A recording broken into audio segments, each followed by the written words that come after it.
नमस्कार दोस्तों, Lalit study 105 YouTube channel पर आपका स्वागत है। यूपी लेखपाल एग्ज़ाम के लिए मोस्ट इम्पोर्टेंट 35 क्वेश्चन का सेट है।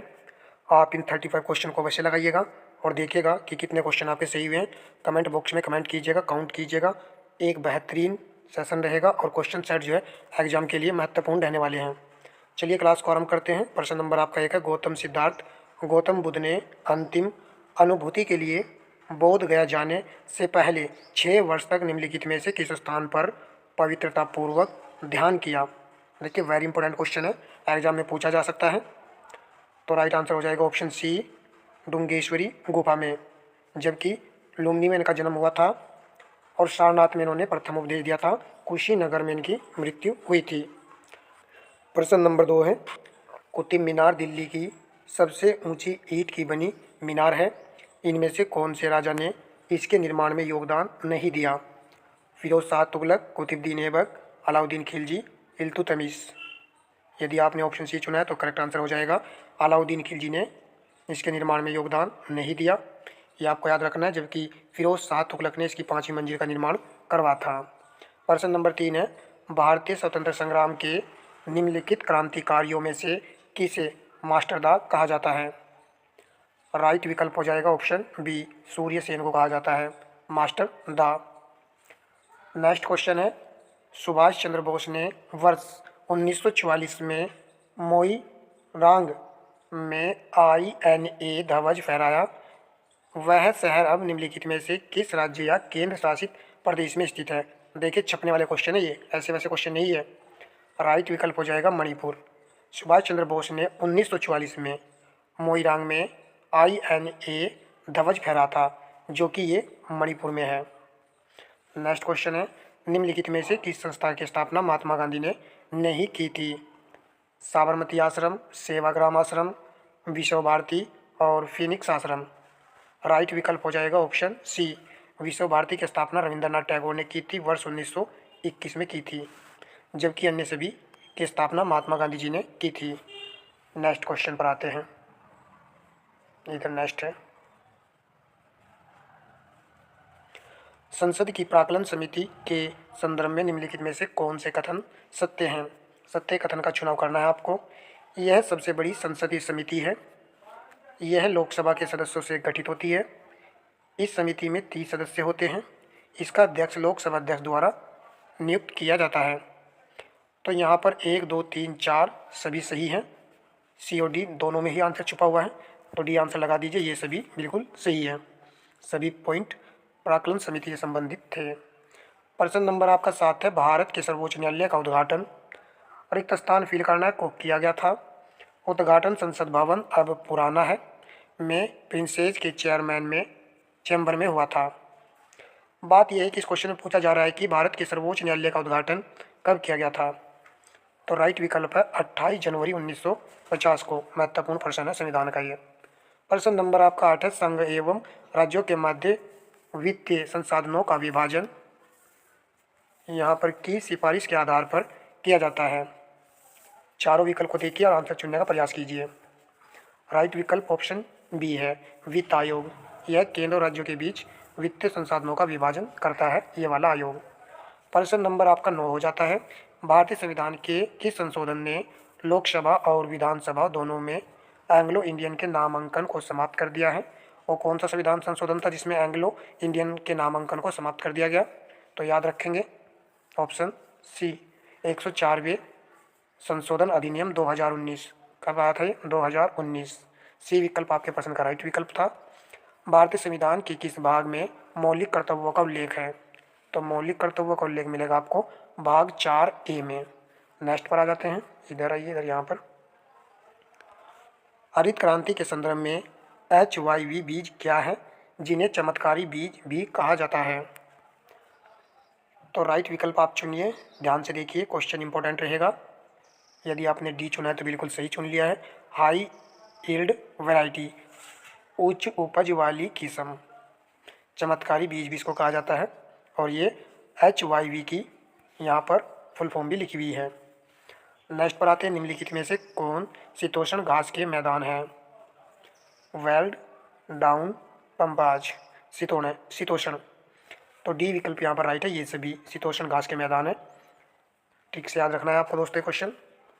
उत्तरी अमेरिका के शीतोष्ण घास स्थल को कहते हैं, जो उत्तरी अमेरिका में स्थित है उसको कहा जाता है पेरी। तो यहाँ पर बी विकल्प सही था। नेक्स्ट प्रश्न पर आते हैं। अंडमान और निकोबार द्वीप समूह भारत का एक केंद्र शासित प्रदेश है। निकोबार में द्वीपों की संख्या क्या है? आपने इसका आंसर चुन लिया है, तो बी विकल्प चुनने वाले विद्यार्थियों का बिल्कुल सही आंसर रहेगा 19 है। नेक्स्ट पर आते हैं। राष्ट्रीय जनगणना आयोग का अध्यक्ष कौन होता है? ऐसे प्रश्न बिल्कुल भी गलत नहीं करने हैं, यही हमारे नंबर को जो है इंक्रीज करेंगे एग्जाम में। तो इसका अध्यक्ष होते हैं भारत के प्रधानमंत्री। बी विकल्प राइट है। हो सके दोस्तों कॉपी पेन लेकर के जो क्वेश्चन ना आए तो नोट अवश्य कीजिएगा, 5 से 6 दिन में रिवीजन कीजिएगा, लेखपाल में अच्छा स्कोर देखने को मिलेगा आपको। भारतीय अर्थव्यवस्था एवं सामाजिक विकास से क्वेश्चन है। भारत में आर्थिक सुधारों के 3 स्तंभ कौन कौन से हैं? तो राइट विकल्प हो जाएगा ऑप्शन बी, उदारीकरण, निजीकरण और वैश्वीकरण। भारत में आर्थिक सुधारों के ये 3 स्तंभ हैं जो कि 1991 में आए थे। उस समय जो है प्रधानमंत्री थे पीवी नरसिम्हा राव। नेक्स्ट पर आते हैं। अर्थव्यवस्था में असली मुद्रा मूलधन किसके कारण बढ़ जाता है? तो राइट विकल्प ये है, कीमतों में कमी के कारण। प्रश्न नंबर नेक्स्ट है। बेरोजगारी के किस प्रकार को कहते हैं जिनमें कई लोगों के कार्यरत होने पर भी उत्पादकता कम होती है? इंपॉर्टेंट रहेगा। इस प्रकार की बेरोजगारी को कहा जाता है प्रच्छन्न बेरोजगारी। प्रच्छन्न बेरोजगारी किससे संबंधित है? तो कृषि क्षेत्र से ये संबंधित होती है। याद रखना है, कई लोगों के कार्यरत होने पर भी उत्पादकता कम होती है, जो कि कृषि संबंधित है प्रच्छन्न बेरोजगारी। नेक्स्ट विकल्प पर आते हैं। लैंगिक समानता हासिल करें और सभी महिलाओं और लड़कियों को सशक्त बनाए, कौन से SDG का लक्ष्य है? 17 हमारे SDG हैं। इन सभी को दोस्तों रट लीजिएगा, हो सके तो एग्जाम में 100% आएगा। मैं आपको प्रैक्टिस सेट करा रहा हूँ, एक में क्वेश्चन जरूर मिल रहा है एक नए प्रैक्टिस सेट में। राइट विकल्प है ऑप्शन बी, SDG 5 में है। प्रश्न नंबर आपका 20 है। एक अर्थव्यवस्था यदि उत्पादन संसाधनों की कमी से जूझ रही है तो कुल खर्च में वृद्धि का कारण क्या होगा? कुल खर्च में वृद्धि का कारण क्या होगा, ये प्रश्न है। राइट विकल्प है सांकेतिक आय और कीमतों में वृद्धि। सी यहाँ पर सही था। अब आ जाते हैं हम दोस्तों नेक्स्ट प्रश्न पर।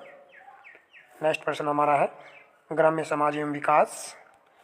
पंचायतों से संबंधित कानून बनाने का अधिकार किसके पास होता है? तो ये कानून होता है राज्य सरकार के पास। राज्य सरकार कानून बना सकती है पंचायतों से संबंधित। तो बी विकल्प यहाँ पर बिल्कुल सही आंसर था। खतौनी में लेखपाल परिवर्तन करता है, इंपॉर्टेंट रहेगा। नीली रोशनाई से, हरी रोशनाई से, लाल रोशनाई से और काली रोशनाई से। तो सी विकल्प राइट है, लाल रोशनाई से लेखपाल खतौनी में परिवर्तन करता है। निम्नलिखित में से किस SMS पोर्टल द्वारा किसान अपनी भाषा में कृषि एवं फसलों से संबंधित जानकारी प्राप्त कर सकते हैं? तो ये टॉपिक भी आपका ग्राम्य समाज एवं विकास से है। तो इसी तरह के एग्जाम में प्रश्न देखने को मिलेंगे आपको। किसान पोर्टल इंपॉर्टेंट रहेगा, ए विकल्प यहाँ पर राइट है। प्रश्न नंबर आपका नेक्स्ट है। राष्ट्रीय कौशल विकास निगम की स्थापना कब की गई थी? तो ये क्वेश्चन नहीं आता है तो इसको नोट कर लेंगे, 31 जुलाई 2008 को।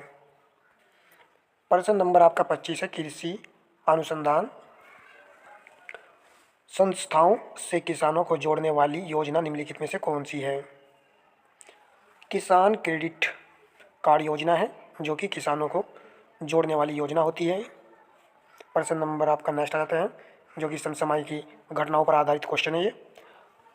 विश्व बौद्धिक संपदा संगठन WIPO द्वारा प्रकाशित ग्लोबल इवोल्यूशन इंडेक्स 2025 में भारत को कौन सा स्थान मिला है?